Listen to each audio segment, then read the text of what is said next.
There was a second incident the day the large cargo ship struck the Francis Scott Key Bridge in Baltimore, Maryland, that nobody's really talking about. Now, this video is going to be kind of short and straight to the point, and the reason behind that is because I'm working on another video that talks about this total eclipse, April 8th. We have some very interesting things going on with NASA, and we have some very interesting things also going on with CERN. April 8th, this very rare and unique eclipse that's going to form this black X over a location oddly known as Little Egypt. But not only that, hovering over the sun will be this comet known as the Devil's Comet, all in the year of the dragon. And if you have not done so yet, I do please ask if you can like, comment, and share this video, because there will be a lot to unpack here. By now, I'm sure that most of us, and if you're subscribed to me, knows that 2 days ago, a large cargo ship struck the Francis Scott Key Bridge in Baltimore, Maryland. This very critical bridge that also holds a lot of symbolism, because Francis Scott Key is someone who wrote the national anthem for the United States, the Star-Spangled Banner. Now, we don't have all the details when it comes to this large cargo ship, the Dali, colliding with the Francis Scott Key Bridge.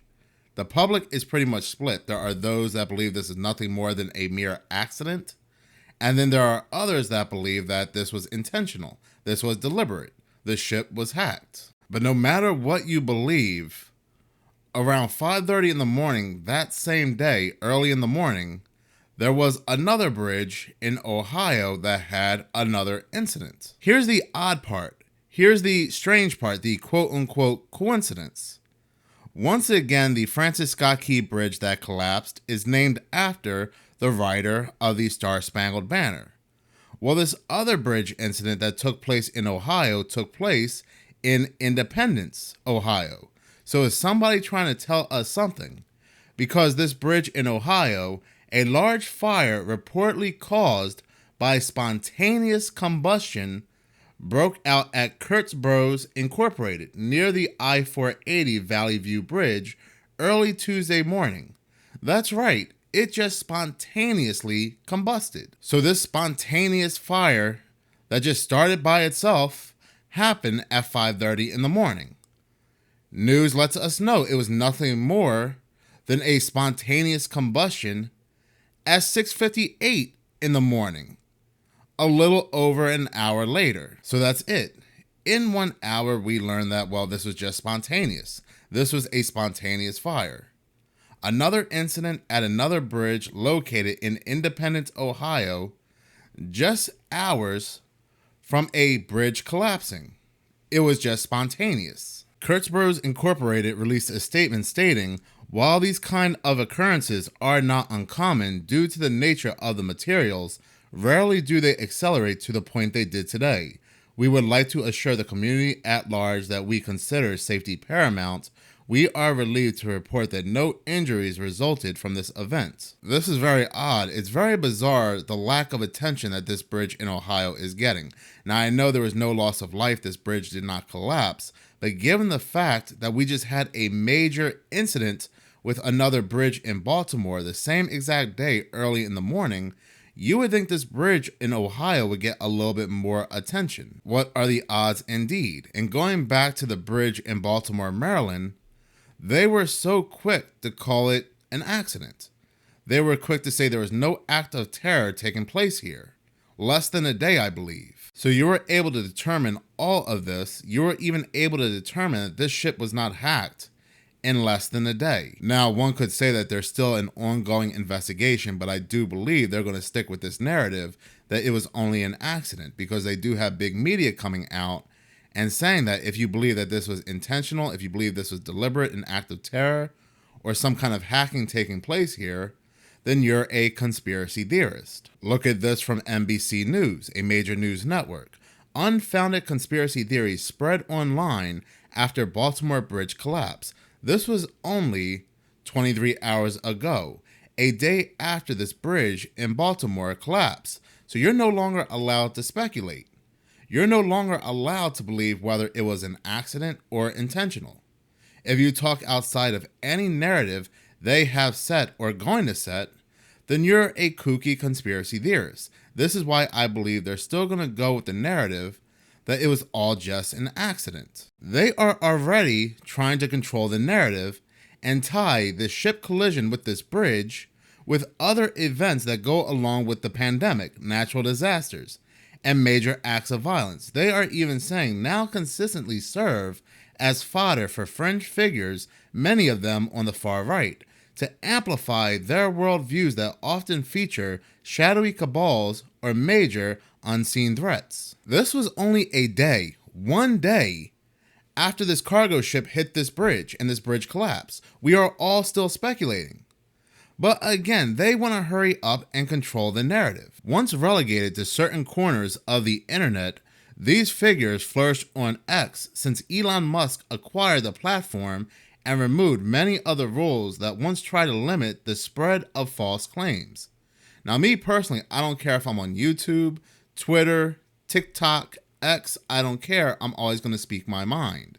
Whether I'm monetized or demonetized, I'm always going to make videos pushing back on big media.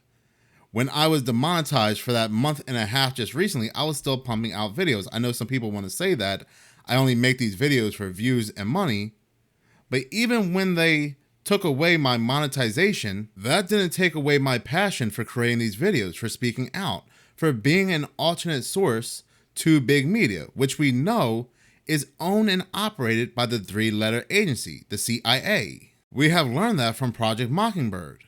We have learned that from videos like this. The sharing of biased and false news has become all too common on social media. More alarming, some media outlets publish these same fake stories without checking facts first. The sharing of biased and false news has become all too common on social media. More alarming, some media outlets publish these simply aren't true without checking facts first. Unfortunately, some members of the media use their platforms to push their own personal bias and agenda to control exactly what people think, and this is extremely dangerous to our democracy. This is extremely dangerous to our democracy.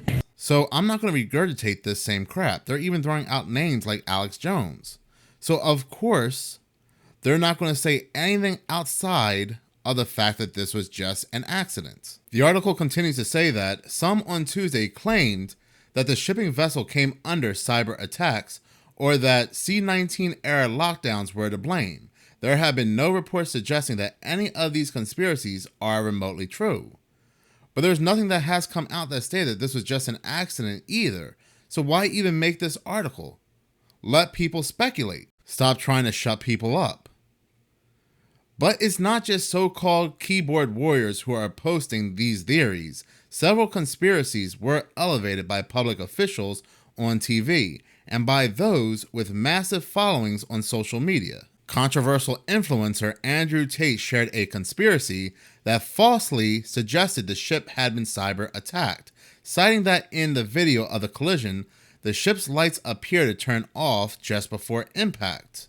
Alex Jones responded to Tate, writing in a post, "Looks deliberate to me." The article just goes on pretty much letting you know that if you believe that this was deliberate, you're in the camp with these other kooky people that believe everything is a conspiracy. Now, what's also very odd is that 4 days prior to the Francis Scott Key Bridge collapsing, on March 22nd, 2024, the Coast Guard were investigating hoax distress calls from near Baltimore. The United States Coast Guard on Friday asked for community support in finding the person responsible for multiple false distress coming from the Baltimore area. At least 16 calls have been transmitted over VHF Channel 16 since February 17th, officials said.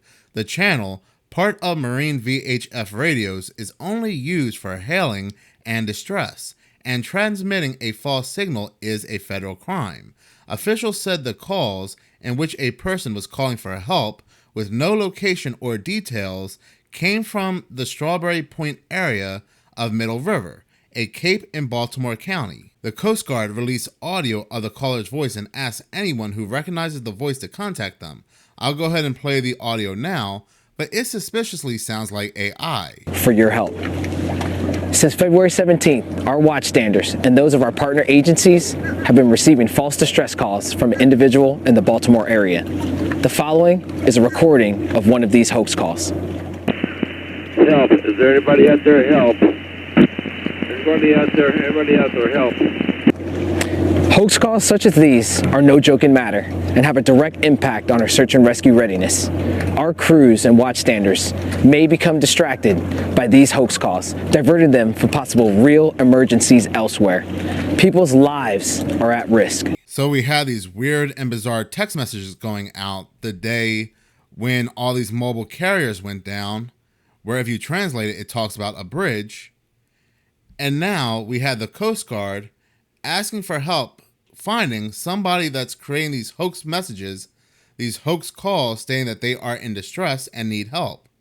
Could this be somebody who's testing the Coast Guard to see how long it will take them to come out? But no, you're not supposed to question this. Listen to big media. They know what's best. So we have all these oddities circling around this Francis Scott Key Bridge, and on the same day, only 5 hours apart, there was a fire burning under this other bridge in Independence, Ohio. Something is going on here. Something's happening, and they're still lying to us. But in any case, thank you so much for watching. If you like this channel and you want to see more, please subscribe. If you're already subscribed, please like, as any engagement does help the channel grow.